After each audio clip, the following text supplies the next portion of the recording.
Good morning, listeners of Business is Human. Hope everybody's having a good day. We have a pretty awesome guest today, and in some ways, a blast from my personal past. And honestly, I think that's one of the cool things about tech is it's just such a small world. A lot of times you just interact with people that you might have in the past or a connection of somebody you might know. But anyways, today we have Taylor Brown, the co-founder and COO of Fivetran. If you don't know what Fivetran is, everybody today is talking about data warehouses, data flowing. They do an amazing job of just making it super easy to just connect your systems and your data all together to systems like Snowflake, Amazon, all the places so you have a centralized view of what's happening with your customers. Andrei, what was the favorite part for you about this episode? Yeah, I think one thing that was very interesting is just, seeing all the similarities between how Taylor approaches his job and the way that you approach your job at Troop. So that part was pretty cool with that dynamic. I think the way that Taylor thinks about drawing the analogy between his sports experience and how you can build a company around transparency, having people understand their role and being just very candid about the type of feedback you're giving throughout the organization was fascinating. Yeah, analogies. The one we talk about today, which we'll get into in a minute here, is just chalking the field. There's not a lot of new ideas. It's the way that we tell them that allows people to really kind of apply them in a meaningful way and have that resonance. And so buckle up because this is a powerful one. So without further ado, let's welcome Taylor Brown to the show. Taylor, what's going on, man?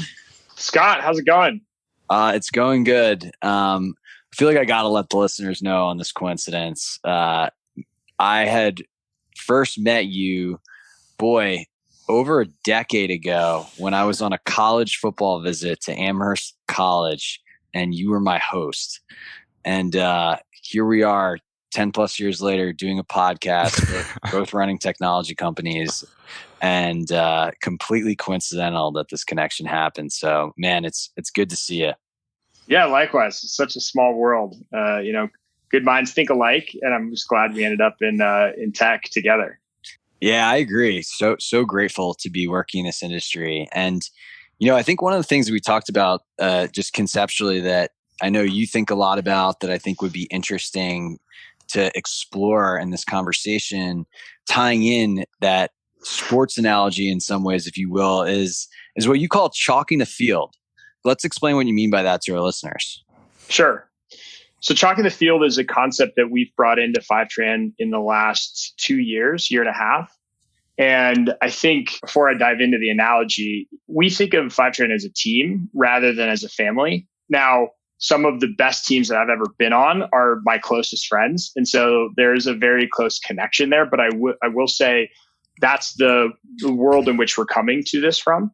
And then I think, now diving into the analogy itself, chalking the field similar to football, for example, or we use soccer, any team sport, or a lot of team sports have a actual field that they are on. So you have lines and you have, end zones and you have, corner kicks and you have, 5-yard lines and 10-yard lines, all that kind of stuff. And so the concept here can be used in a lot of different ways, but largely it's to mean if you are a coach and you have a team of players and you're playing a sport, the sport of business, in order for everyone to know what they're doing and how they're doing it and everything, you have to really chalk the field. And so first, what that means is actually laying down the lines. Like, what are folks supposed to be doing?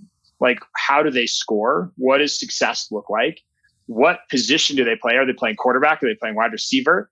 And so that's like the general gist of the analogy, but then it goes even deeper than that because you can use it for very specific analogies to help individuals coach. So for example, a lot of times when we have first-time managers, they will get onto the field themselves. They won't chalk the field. They'll just get on the field. They'll be like, I'm going to run quarterback. And like, you all are, kind of out here doing something. Right. And so then they end up doing a lot of micromanaging. They don't necessarily tell the team what they're supposed to be doing. They're just like really in the weeds. And then the team, ends up not being very successful. And so it's helpful to say, hey, are you being a coach here? Or are you actually being a player? Right. Like, do you need to step off the field here? Like, you can't carry the ball anymore. You can only win now by having your team like run the ball or, score. And so, that's a great analogy. There's also for individual players who are having troubles with their particular position, it's to say, great, like let's do some actual performance coaching here. Like I noticed that you're not sprinting off the line, or you're not, you're getting jammed up by the other team here. Like, let's work specifically on this very, thing that you're having trouble with. And so that's how we've used it in ways like that. And it's helpful, I think, one, because I think there's a lot of folks at Fivetran who have done sports in the past. And so they just naturally like grab onto that. And two, it's just like an easy analogy to work with. Yeah, a lot of things are coming up for me right now. The two ones specifically, I love the concept of team versus family. I think, did you read No Rules Rules, the Netflix book? Definitely. Yeah. And so, I mean, it's like if you're running a sports team and you have Drew Bledsoe at quarterback, but you have Tom Brady behind him, like if Tom Brady's going to put your team in the best position to win, or if somebody else on the free agent market is, like, that's how you have to operate. And I think it's like, it's something you intuitively, it makes sense and but just for whatever reason, the analogy is it just really hits home for me. And like, I have seen companies not be explicit at establishing, like, is this a team that kind of focuses on winning and getting to the championship, not at all costs, but hopefully in a human way?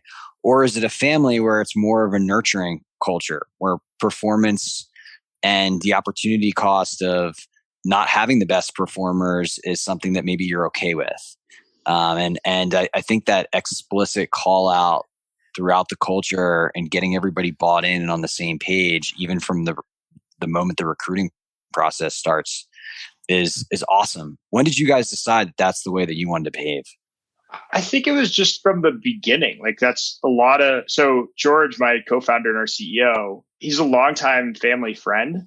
And so when we started this together, we had a really strong kind of bond and trust. And we were like, we're going to go tackle this thing. And we're not even sure exactly what we're tackling yet, but we're going to go start a company together. And I think we're very close, but we're not, we definitely, bicker and fight on certain things. We push each other really hard, and we, overlap in some areas, and a lot of areas we don't. And I think just from the two of us, we just make a really solid team. And it's not like if I'm doing something out of hand, like he's going to call me out on it. And likewise, right? Like we're pushing each other to be the absolute best that we can be. And so that's, I think, where it started. And then from there, we, as we grew the team, I think that like, just because of the fact that I played so many sports and he's played a lot of sports in his life, it just kind of started building that way. Now, I think over the last year, especially, we've started thinking about it a little bit more as a professional level team in terms of the sport aspect of it.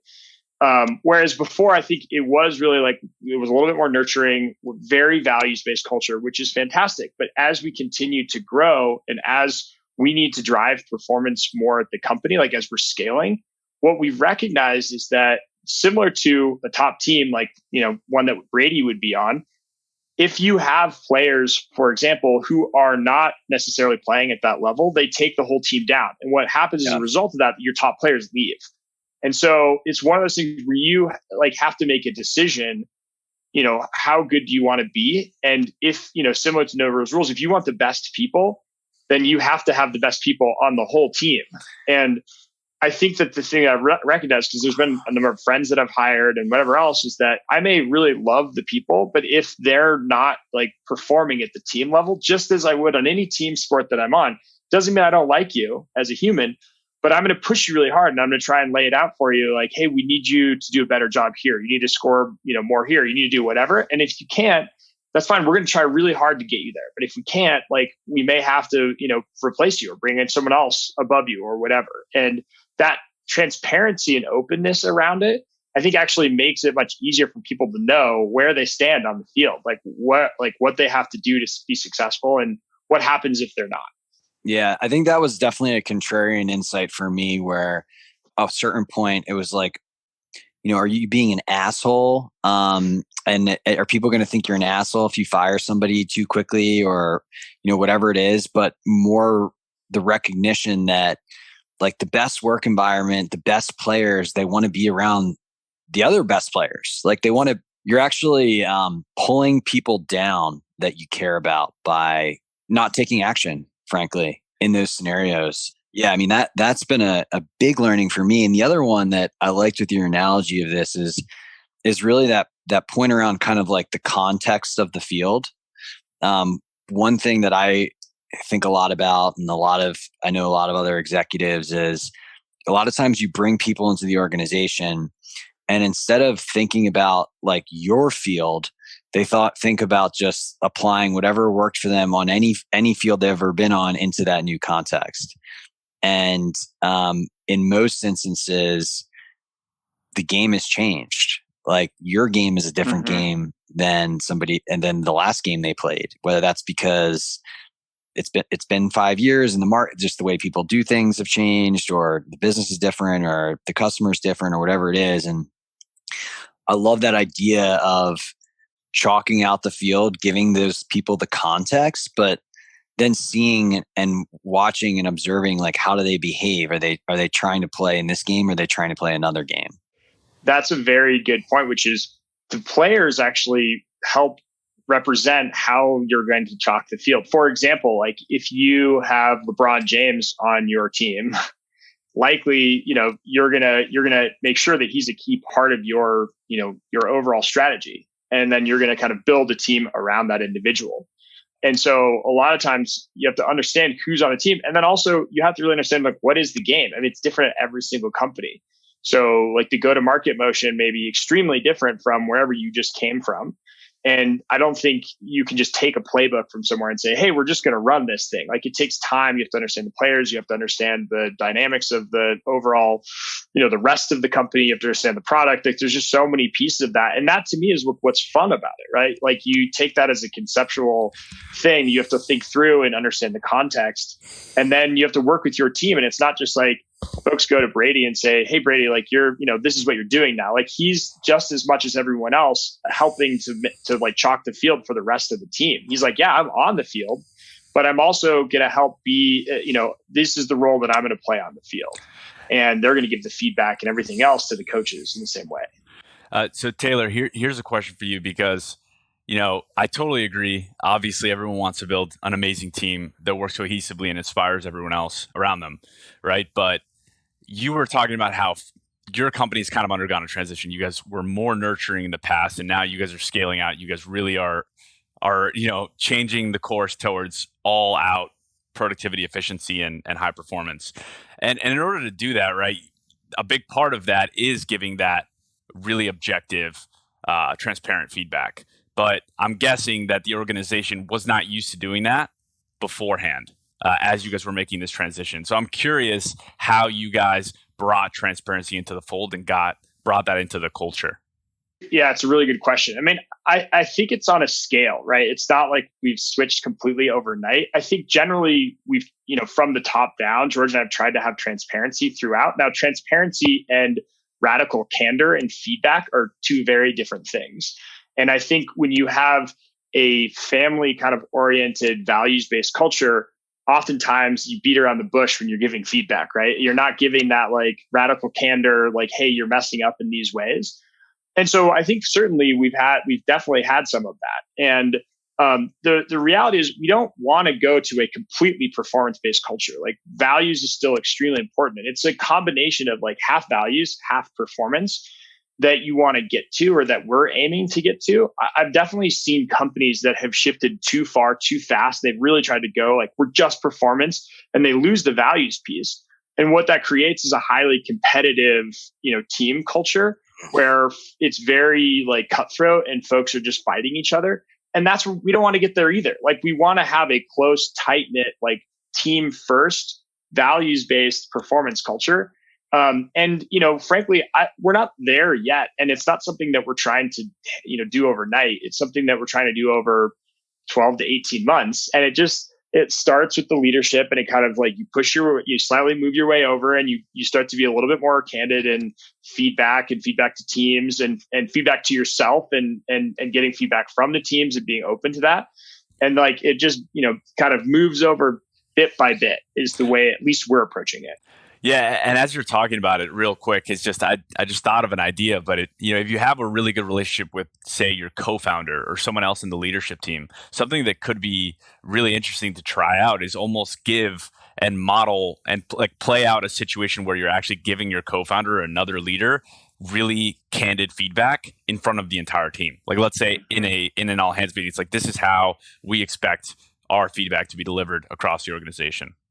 Yeah, I think that's a great idea. I mean, I think it's in the book No Rules, they talk about how they literally like go up on stage and they go through like play acting, like this is how you give feedback and this is why it's so important. And I'm like on board with that. I don't think we're quite there as an overall big company yet. I think we've largely focused on getting the ELT formed or executive leadership team formed and just building trust. I mean, trust is really the backbone of all of this. That, it's like, if we have trust and then I give you feedback, I'm giving it to you because I want to help you become better or us as a team to become better, not because I'm attacking you. And I think if you try and go too far towards performance and you don't have the trust yet and you don't have the values, then people just feel like you're attacking them, right? It's like they don't have that, like, okay, I'm gonna overcome my fear, or I'm gonna overcome my reaction or whatever to whatever feedback you gave me. I'm gonna trust you. I'm gonna listen. I'm gonna try and learn. Right. So it's definitely something like baby stepping, but I love that idea. Yeah, I think there's also this notion of like calibration to the individuals around you with like their level of comfort in operating that environment. And I think a big takeaway for me from, just that book and talking to more people about this is, some people, this way of communicating comes naturally. My natural way is to be, I would say, just very blunt and straightforward. Like, the number of times I was told that I sucked in college on the football field for whatever reason, like I'm just used to having people talk to me that way, and it's not a big deal. And that's not most people's like conditioning. That's not most people where they're coming from. And so I think, the recognition and self-awareness that training around this stuff, if you're really trying to move to that, is imperative because we're all coming at things from such a different culture, is huge. And I, we have not yet made that investment, but it's something that I would love to do. I'd love to. And I think your point is right. Like, probably if you're like in a transition mode and, let's be real, like Fivetran or Troops doesn't have the resources of Netflix right now. Not yet, but just starting with the exec team and then letting that cascade to train around this way, I think is awesome.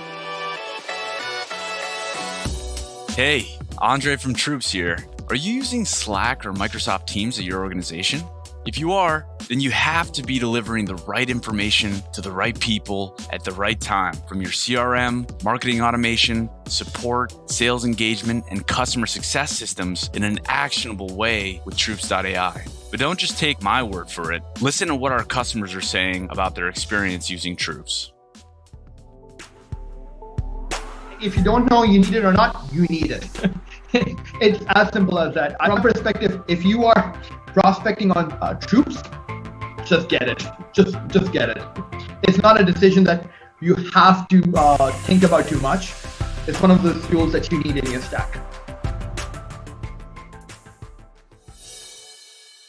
One question that I have for you in particular, so, looking at your background, it looks like you were kind of user experience design, and now you're the COO, and it's more like company design, people design, which is pretty fascinating. And I always like to ask COOs, like, what do you do? Like, what do you spend time on? Because it is quite different for most people. So would love to hear kind of like your breakdown of your time, and then maybe we could talk just like how you've evolved to be in that role that you are from where you came from. Yeah, I may actually take those two questions and invert them and just kind of give a little bit of background how I got to where I am, and then talk a little bit more about what I'm doing and how often that's changing. So I went to Amherst College, was a liberal arts student, was actually a fine arts major and anthropology double major. But I think in liberal arts schools, you just take the classes that are interesting to you, and Right. largely you're just learning to learn and learning to communicate, learning to like problem solve and think. I think the things that I have always really enjoyed are I've always enjoyed competing and playing sports. I've always really enjoyed building stuff. So I was really big into sculpture. I was really big into building furniture. I was just like big into building stuff. And then I just really like other humans. Like I get energized and excited around being around people and trying to motivate folks and trying to help folks and just like working together, teaming up with people. And so those three things then have stayed fairly consistent throughout my life. After that, I went back to Colorado and ski bummed for a little bit, and then I moved to San Francisco and joined a startup company that a couple other folks from Amherst started, and they were building applications for Facebook. I joined when I asked them like, "Hey, what am I doing?" They said, "Just like grab an oar." And I was like, "What do you mean?" They're like, "Just come and like start doing stuff." Right. So I was like, "Okay, that sounds great. I love this." So I went out, I moved to San Francisco. I started working, doing a lot of the design for the website. And then I kind of got into building some of the website. And then, I think at that point I recognized we had a really good marketing side of the business. We didn't have that great of an actual product, and it was painful. And so I had always really wanted to start my own company. That had been my goal since the beginning. And same with George. But I knew at that point I really wanted to build something that had a really fantastic product. It was product first. And so joining with George had a PhD in neurobiology and undergrad in computer science. And so brains of the operation. So I was like, okay, hey, like we knew each other, from growing up together in a way.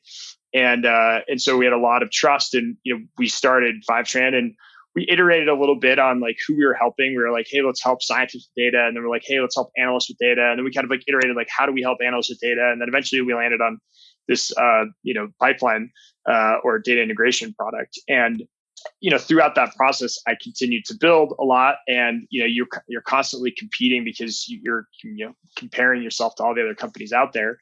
And eventually we launched our product in 2015.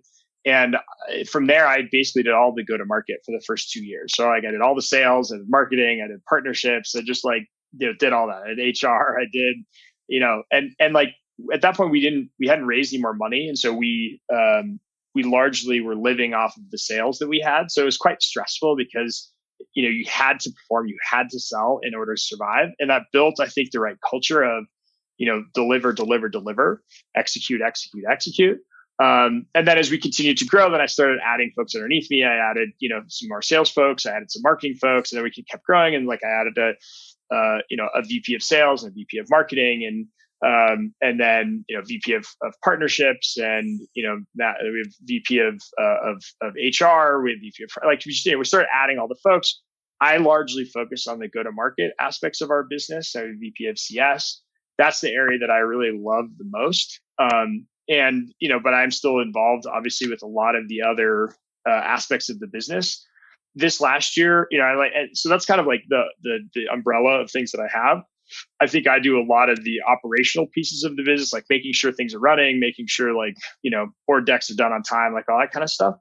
And then George is really the brains and the product brains behind the offering. So he's really understanding like what's the future of the space going to look like. What should we be adding from a product perspective? What's the right thing to think about for our customers? Like, what's the actual right experience? Because sometimes a customer will ask you for a faster horse, and you're like, no, we should be building a car. Like that's, technology's there. Let's build a car. And so he's really that, side of the business. And anyway, so that's kind of the breakdown. And then literally it changes every like 3 to 4 months. There's like a lot of whack-a-mole. Like, hey, here's the big problem we're facing right now. I will go try and figure out what's going on there and figure out like, okay, do we have a gap in the humans here? Do we have a problem with performance with the humans? Like, Do we have just like this is just like a challenge that we're facing, and it's it's going to be solved very quickly, and we don't need to hire a whole team for it. Like, and so that it's like it kind of shifts every few months. And a lot of times I end up taking on some role where there is some sort of gap, and then we end up hiring someone, and then they take it and keep going. And so like this last year was a lot around planning, and I was doing a lot of like kind of the work around the FP&A teams and, deep in that. And now I think part of it has also been we shifted our go-to-market to a consumption-based pricing model and to a product-led growth model. And so there's just like a lot of learning there. And yeah, so in short, I still wear a lot of hats, but a lot of it's like working with the other humans at Fivetran, working with our customers, competing still with, the outside world. And then ultimately still just building stuff, we're still building a product and we're selling a product. Yeah. Love it. We have a lot of overlap in terms of like our personal trajectories where I spend my time. One of the things like that I have personally just tried to strike a balance of when you describe like call it like SWAT team, chief problem solver, whatever it is there's a tendency of if there isn't existing humans in those functions, right? Whether it's at the executive level, manager level, director level, they all of a sudden the co-founder comes in, they're parachuting in and they're inspecting the work. And there's an immense amount of sensitivity around this person should just let me do my job. Just a lot of kind of fear-driven behavior.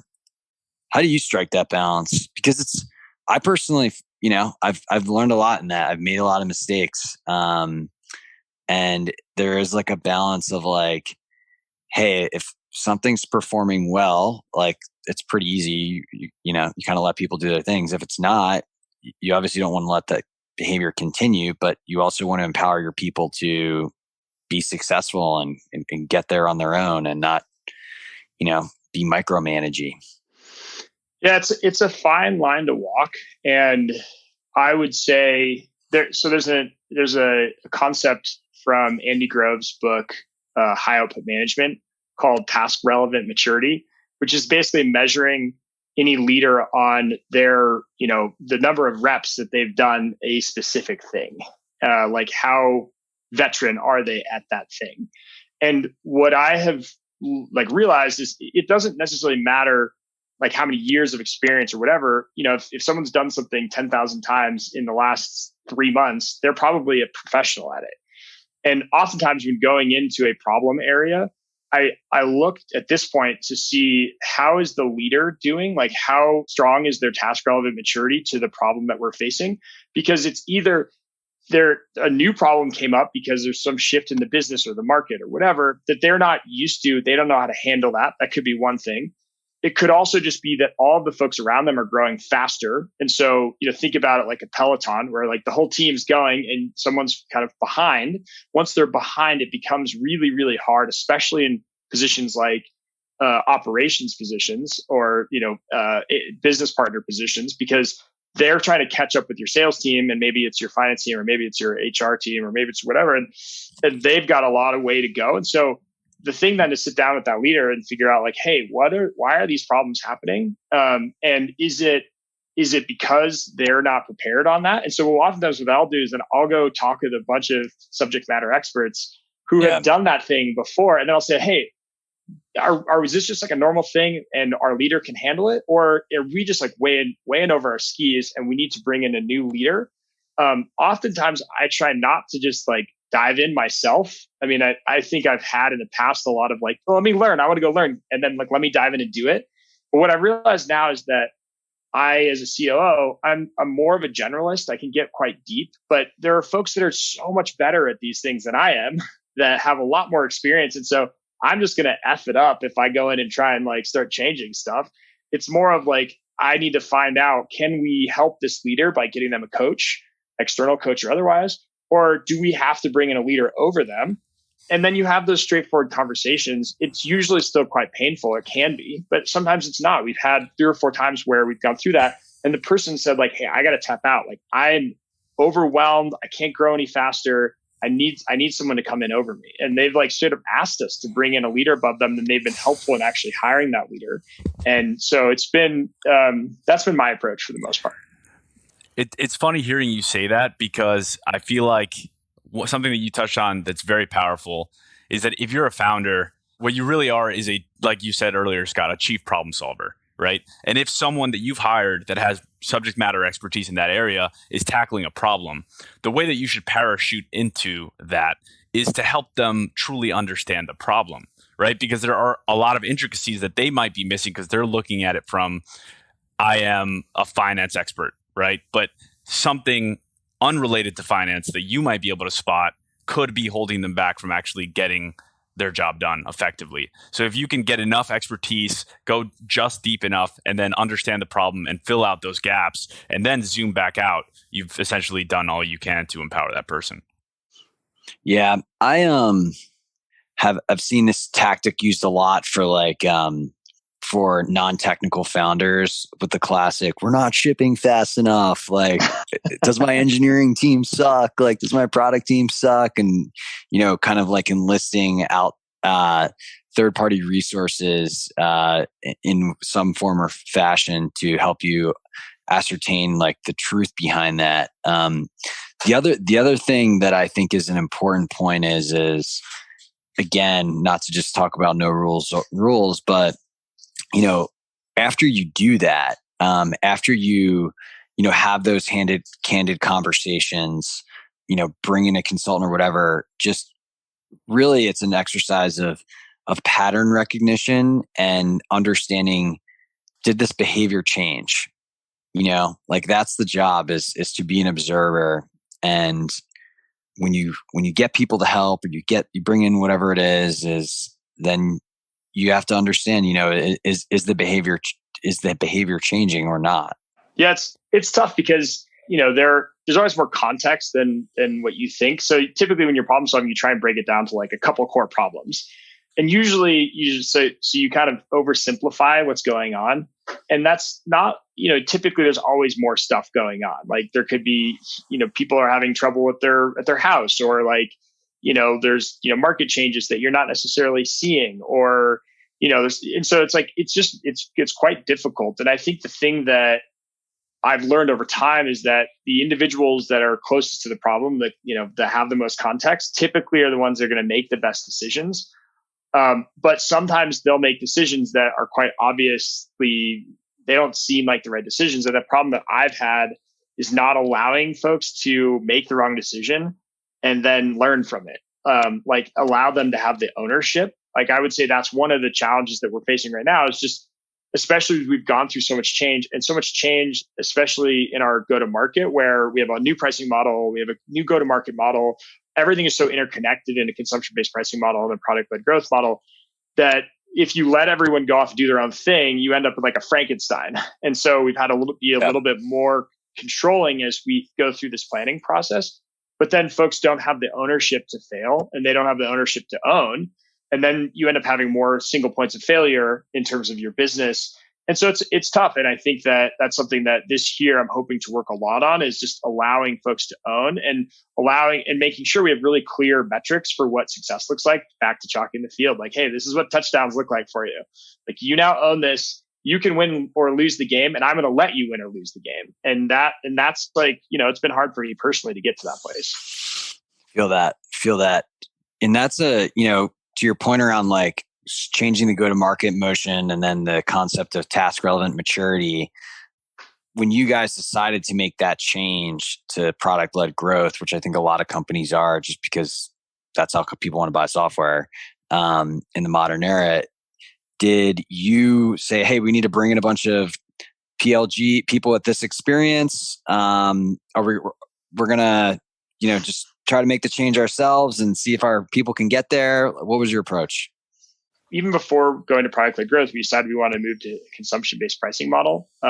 Before we priced based on connectors, and now we price based on monthly active rows, or row volume that passes through our system. And that effectively brings us more towards a objective pricing model, which allows us to have more of a product-led growth approach. But granted, we said, hey, these are the core parts of our business. Like, we're going to go after this ourselves and we're going to go learn because this is such an important thing. Now, I think George and I have definitely made some mistakes over the last year, and we probably should have brought in more folks who had task relevant maturity, which we are now. Like, most of the folks we're hiring, we're like, do you have product-led growth experience? Do you have consumption-based pricing experience? I wish we probably would have done that a little bit earlier, but we also learned a lot in the process. So it's tough. I mean, it's definitely something where there's that excitement for learning as well. And I think I'm doing currently I'm doing a house project with my fiance. And we dove into it like a software project where you're just like, let's just go in at 1,000,000 miles an hour and we'll figure it out. And, the house project, we realized like, okay, actually making changes is quite painful. Whereas with software, like, you can make changes still and it's malleable. And that's one of the things I really like about software and about business. But at scale, we've also realized, this year we've grown from about 240 people at the beginning of last year to about 500 people at the end of the year. So we grew a lot and all remotely. And so trying to do those sorts of changes without the task relevant maturity, even though we made, say, a 5% mistake or a 10% mistake overall, that 10% is quite painful to the overall business. It's like a big change for 500 people. And so in short, it's a mistake. I think that we didn't bring in more help earlier on in this. Well, most important things that you learned, and sounds like you did. Well, that's awesome, man. Let's change gears here and go to our lightning rounds, where Andrei is going to lead you to have the audience learn a little bit more about you. All right, Taylor, most people dance around this one, but I'm going to go ahead and ask it. What is a life question that you're actively searching for the answer? I don't think there's any like big intrinsic questions that I'm looking for. I do think that I often struggle with work-life balance because I'm so addicted to what I'm doing. Like, I just love it. But at the same time, I don't have as much of a work-life balance. And I think on the one hand, you could have folks like Jack Welch, who said, screw work-life balance. Like that, working is life, and that's like your balance. And on the other side, you could have folks like Reed Hastings, who says, hey, I'm going to take a ton of vacation. And like, I have a massive amount of balance because that's the way I do it. And I'm not certain. I lean more towards the Jack Welch approach, but I'm not sure that's the right thing. And I'm not sure that's the right thing for me to be leading for my company as well. If you had an hour extra every single day, what would you do with that hour? I'd probably spend more time reading or listening to books on tape. Any specific topic you're itching to learn more about? It's generally whatever challenges we're facing. So I try to learn as much as I possibly can. So it's like, oh, hey, I really want to learn how to do hiring. Okay, cool. Let's go read every hiring book we can. And then let's find the book that we really like. And like, let's just steal like whatever whatever they tell us in that. And then like, let's iterate on that. So we did that with like the Who Hiring book. Great book, really straightforward, let's do it this way. And then like, let's iterate. What's an example, right? Because Fivetran, you guys are post Series C, right? You like you said, you're at like 500 people. It's pretty large at this point. When you started with your co-founder, what is the biggest deviation from what you expected to what ended up happening to this point? Like, what was your biggest miscalculation from the initial days? We got into Y Combinator in the end of 2012. And I think George and I just had this belief, like, we got into Y Combinator, like, this is huge. Like, we're going to be like a publicly traded company in like a year. Like, we thought we were like hot shit. And like, we got to YC and there's all these other companies around us that were like way bigger, way better, had all these users, all this like revenue. And we were like two dudes in a garage. And I think we learned a lot of humility from that experience. And then we just kind of like, our early investors called us the cockroach because we were just like, we're never going to die. Like, we're going to survive no matter what. And they were really like, I can't believe you guys are still alive. Like, this is crazy. And then eventually if you build a little momentum over time, you eventually succeed. And I think largely from the beginning, we're like, we want to be a publicly traded company. Like, we want to be an independent company. And we want to grow that to a large business that's very impactful and actually solves a real problem. And so I think we're on the journey to do that. It just took us a lot longer than we initially expected. I love that story. And so here's my last one for you. If you could learn about one thing in another executive's business, what would it be and why? like every week I want something different. I mean, I think, for instance, this year, it was a lot about learning about product-led growth and consumption-based pricing and objective pricing models, and then like land and expand. And so I spent a lot of time studying lots of other businesses like Atlassian or Datadog, or New Relic, or there's just like the list goes on, and then you go talk to them. And so for me right now, personally, it's around that component. But now I'm looking a lot at like, how do we do CS right? Like, I think it's just like a constant learning of new things. And a lot of times there just aren't books for this stuff. So you have to go talk to the founders or the company or leaders at the companies. So I was talking to my buddy last night about this. Like, that show, like Trading Houses or whatever? It's like house swaps. I'm like, yeah, I would love to just be able to shadow some of my friends for like a day or two or a week at their business and just see how they do things. Because I mean, like, I would love to do that for like a long, like a couple months. Because yeah, you're right. I mean, even when you read the books, it's really, I mean, the in-game experience is kind of really where it sticks. And the implementation is the nuance. And so, yeah, somebody should start that. Somebody should start that company. Yeah, it's a good idea. It's funny because actually thinking back, like I've read a decent amount about Jack Welch, the kind of famous CEO, and he oftentimes he'd be like, this person doesn't know anything about this thing. And he'd call a friend who's CEO of another company, be like, hey, can this person go just like shadow that person for a week or two? Like, can they just go learn as much as they can? Same thing happened. Steve Jobs did this, right? Like multiple times, like he went up to Microsoft, or Bill Gates came down and they like checked out the mouse and everything that's going on there. And so they're way more open than I think we are today.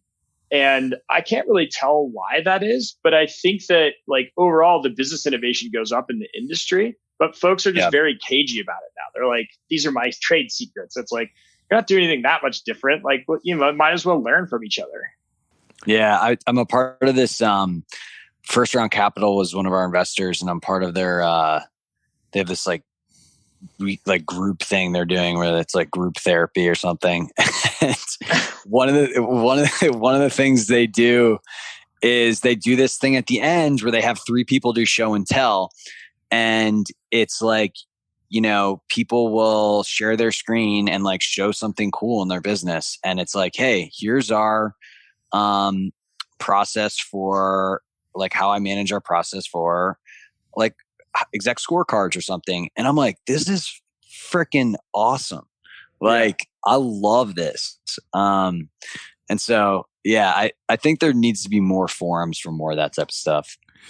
Yeah. Or books or whatever else. Like there's a company actually called Enrich that I'm part of, or I'm just like a member of, and they do like once a month get-togethers with other leaders that are in your same space. So I'm in a COO group, and I get together at the same group every month, and we talk about COO stuff, which is like all over the place, but it's fantastic. And we just have like a topic every month. We're like, okay, like how do you do planning, or like how do you do reviews, or like what are you doing to for bringing people back from COVID? Like, are you going to have an office or not? Like, and it's like a great opportunity to just be around like-minded individuals who are in the same positions at companies. Yeah, I love those experiences. Well, I think we got to wrap this up, but Taylor, this has been awesome, man. So grateful to have you on. This was a really, really fun conversation. So fun to reconnect, and we will all be following the journey to Fivetran's eventual IPO from the sidelines. Now that the field's been chalked. So appreciate you coming on, man. Yeah, Scott, really appreciate it. Andrei, appreciate it. This has been a fantastic podcast, and hopefully we'll get the chance to do another one of these at some point in the future and check back in a couple of years. Sounds good, man. All right, everybody. Thank you for listening. 5-star if you liked what you heard today. And we'll see everybody on the next show.